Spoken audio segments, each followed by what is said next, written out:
Les autorités espagnoles ont perquisitionné mercredi dernier la filiale de la Banque industrielle et commerciale de Chine à Madrid.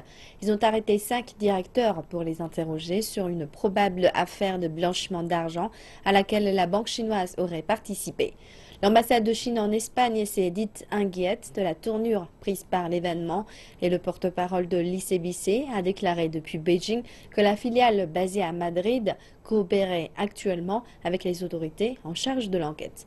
Le porte-parole a par ailleurs ajouté que la banque chinoise et ses filiales à l'étranger suivaient strictement la réglementation en matière de lutte contre le blanchiment d'argent et faisaient partie intégrante de ses principes fondamentaux de gestion des opérations. Europol, l'agence de police européenne qui a aidé les autorités espagnoles dans l'enquête, a déclaré quant à elle que la filiale d'ICBC à Madrid est suspectée d'avoir blanchi 40 millions d'euros de dépôts appartenant à des organisations criminelles.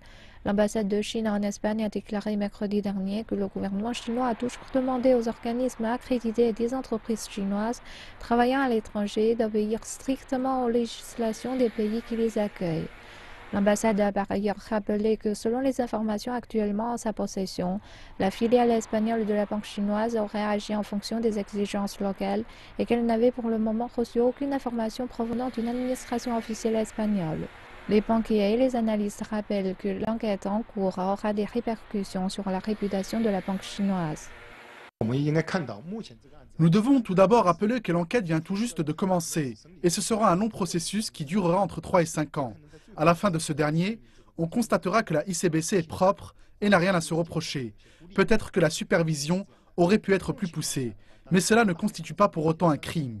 Sous ces circonstances, les rapports excessifs récemment publiés ont sérieusement détérioré l'image de la banque, ainsi que celle des entreprises et du peuple chinois. Le porte-parole du ministère chinois des Affaires étrangères, Hong Lei, a déclaré lors d'un point de presse que le gouvernement espérait que les autorités espagnoles mettent tout en œuvre pour garantir l'impartialité dans cette affaire dans le respect des lois, des droits et des intérêts des entreprises chinoises dans le pays.